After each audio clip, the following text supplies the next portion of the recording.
396 జీవోలను రాష్ట్ర ప్రభుత్వం జారీ చేయడం జరిగింది. ఈ 396 జీవో సారాంశం ఏంటంటే ప్రతి మండలానికి, ప్రతి నియోజకవర్గ హెడ్ క్వార్టర్కి, ప్రతి సబ్ రిజిస్టార్ ఆఫీసు వద్ద ఎస్ఆర్కే రిజిస్ట్రేషన్ సేవా కేంద్రాలని చెప్పేసి ప్రతి చోట పెట్టడానికి నిర్ణయించారు. దీని ముఖ్య ఉద్దేశం ఏమిటంటే దస్తావేజ్ లేఖలతో సంబంధం లేకుండా మరి ప్రైవేటు పరం చేస్తున్నారు. ఆ ప్రైవేటు వ్యక్తులకి ఈ ఎస్ఆర్కేని మరి అంటగట్టడం జరుగుతుంది. వారు ఏం చేస్తారంటే దస్తావేజులు వాళ్ళే తయారు చేస్తారు, మరి వాళ్ళే పిడి కొడతారు, వాళ్ళే చలాలను కొడతారు, మరి వాళ్ళే రిజిస్ట్రాన్షన్ తీసుకొచ్చి రిజిస్ట్రేషన్ చేపిస్తారు. కావున మనకి ఎటువంటి ప్రమేయం లేకుండా దస్తావేజ్ లేఖలు కానీ వెండర్స్ కానీ మరి వారి సిబ్బంది గారు ఎటువంటి ప్రమేయం లేకుండా ఈ కార్యక్రమాలు జరుగుతాయి. కాబట్టి ఈ కార్యక్రమం రాష్ట్రంలో ఉన్నటువంటి దస్తావేజ్ లేఖలందరి యొక్క పొట్టగొట్టే విధంగా ఉంది.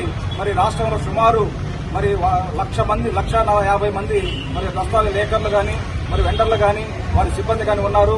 మరి వీళ్ళందరినీ పొట్టగొట్టినట్టే అవుతుంది.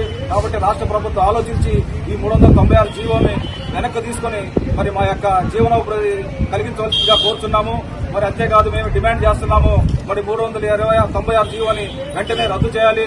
అంతేకాదు మరి ఇక్కడ ఉన్నటువంటి రైటర్స్ అందరికీ కూడాను మరి లైసెన్సులు ఇచ్చి వారి యొక్క వృత్తిని కొనసాగించే విధంగా మరి రాష్ట్ర ప్రభుత్వం మరి సహకరించాలని చెప్పేసి ఈ సభాముఖంగా నేను డిమాండ్ చేస్తున్నాను.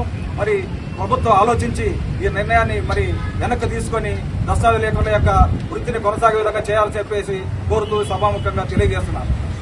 396 జీవోని వెంటనే 396 జీవోని వెంటనే కొట్టద్దు కొట్టద్దు కొట్టలు కొట్టద్దు కొట్టద్దు కొట్టద్దు కొట్టద్దు కొట్టద్దు దస్తావేజ్ లేఖల పొట్టలని కొట్టొద్దని సీఎం గారిని మేము వేడుకుంటున్నాము.